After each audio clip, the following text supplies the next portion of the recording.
Je m'appelle Amidou, donc je suis ancien salarié de Métal Couleur. Donc on est Métal Couleur et Paristor. On se retrouve aujourd'hui sur un ticket grève à Brunei devant Métal Couleur dans les mêmes conditions que les Kyrianais. C'est pas non seulement les conditions, dans les mêmes situations, c'est pareil. C'est différent, mais pareil sur la sécurité, la déclaration de sécurité, sur les mêmes patrons voyous qui ne pouvaient pas prendre leur responsabilité. Parce que nous, on a été licenciés en 2007, donc la première entreprise de Métal Couleur qui a eu 22 licenciements parce qu'on était sabotés à la suite d'un contrôle qu'on faisait de destruction de travail dans l'entreprise. Donc on avait 8 ans, 9 ans d'ancienneté dans l'entreprise, donc on a été tous balayés à l'enlever parce qu'on avait pas les papiers, comme quoi ils ont fait semblant de découvrir ça soudainement. C'est pas vrai, ils savaient tous qu'il n'y a pas de papier. Les patrons, ils savaient. Aujourd'hui, on a la preuve tangible qu'ils savaient, ou pas, parce qu'on a des numéros de sécurité inimaginables sur les sécurités des pays. 099999 0000 5 fois. Le mec, chaque année, il a un nouveau numéro de sécurité. 00000. Il n'a pas déclaré à la sécurité, donc il savait très bien les changements du nom. Donc voilà, donc les patrons, nous on était, comme on avait une section syndicale dans l'entreprise en 2007, donc le 26 mars 2007, on a fait un rentrée dans l'entreprise, on a fait un blocage dans l'entreprise, on a eu un entretien à la préfecture avec les patrons, la DDP, les syndicats, c'était aussi qui a cité le syndicat DDP qui a cité les sans-papiers. Donc il y a eu des engagements pris par les patrons et la préfecture. La patron qui dit si la préfecture vous les régularise, moi je les réintégrerai. Donc par la suite on a été tous régularisés, mais les patrons ont choisi de réintégrer un certain nombre et de laisser 11 camarades sur le parents. Moi j'ai fait partie.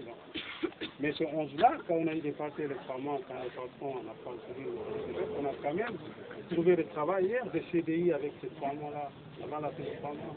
Mais la préfecture n'a pas voulu tenir compte parce que les patrons n'ont pas voulu les rentrer, ils n'ont pas voulu rentrer le papier. 3 mois plus tard, sans papier. Donc aujourd'hui, avec le mouvement qui était lancé le 15 avril, donc on est comme nous on était dans le mouvement, on s'est mis tous dans le mouvement, donc on a été habilités depuis le 15 avril. Donc depuis le 15 avril, on ne travaille pas, donc on n'a pas de papier, et on est retourné sur les patrons justement qui prennent maintenant sa responsabilité. Donc on était dans l'entreprise, mais il a fait monter les autres salariés contre nous en disant voilà, si elle reste là, moi je fermerai la porte, voilà, je vais à la faillite. Voilà, on n'a pas voulu rentrer dans le bras de fer et faire un bagarre avec lui, on est obligé de se mettre dehors, donc on est dans les mêmes conditions que depuis le 1er mai, donc on est là en état de couleur. Les patrons ne veulent pas prendre la responsabilité. La préfecture qui a donné les papiers qui les a retirés alors qu'on n'a pas de boulot, non plus ne veut pas prendre sa responsabilité parce qu'on nous demande aujourd'hui d'aller chercher le promotion en bourse. Comment les trouver? Donc on avait les patrons, on a pris les papiers, ils nous ont retirés. Aujourd'hui, ils nous demandent d'aller chercher ce même patron. Donc on n'a pas de quoi aller chercher les patrons.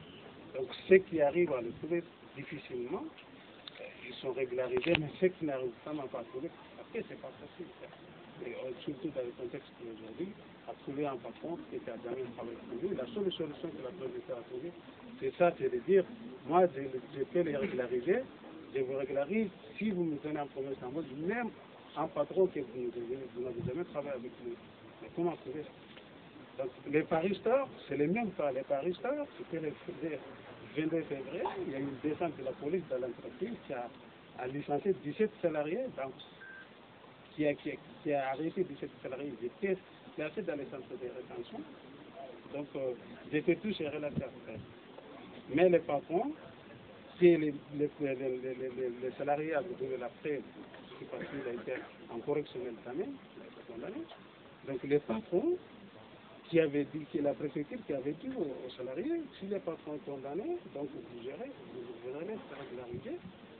Après la condamnation des patrons par l'État, qui est condamné à payer quand même un certain nombre d'argent, c'est là de 40 000 euros à l'État, mais sans papier après, ils n'ont rien jusqu'à présent, ils sont dans la même situation que nous, licenciés de sécurité, qui étaient promis à régulariser quand les patrons sont condamnés, qui ne l'est pas. Aujourd'hui, la préfecture de Val-de-Marne demande à cette personne aussi d'aller chercher des promesses d'embauche, sinon il n'y aura pas de résultat. Donc on s'est retrouvé dans des situations aujourd'hui qui sont très très difficiles. Donc j'en profite pour lancer quand même un appel à tous les bonnes volontés qui ont besoin de soutien. Ça c'est mars, on a un comité de soutien qui réunit ceux qui peuvent venir nous soutenir. On a quand même un Bonaï qui est très très loin, donc dans le propos de port autonome de Bonaï. Il faut aller explorer pour voir, mais ceux qui peuvent venir, on a besoin de soutien. C'est pour ça que on vient soutenir des camarades qui sont venus chez nous. Ça veut dire que nos camarades sont passés au ticket de grève de Bonaï. Donc, entre ticket de grève, on essaie aussi de se soutenir et de tisser des liens pour que le comité de soutien puisse ce combat, on puisse faire en sorte que ce combat, on les gagne quand même, parce que c'est très très difficile après 10 ans sur les territoires et 8 ans dans une entreprise, tu prends tout, tu travailles. C'est quand même pas de travail facile, hein, parce que c'est physique. Démolition, nous on est dans les métallurgies, c'est pas facile. Donc après 8 ans, 7 ans de travail, là, du jour au lendemain, il faut aller dans le papier. Ça va très bien, c'est un système, le système. Il faut le mettre à bas pour que nous on peut se régulariser, on a besoin de tout le monde pour le faire. Donc merci beaucoup. C'était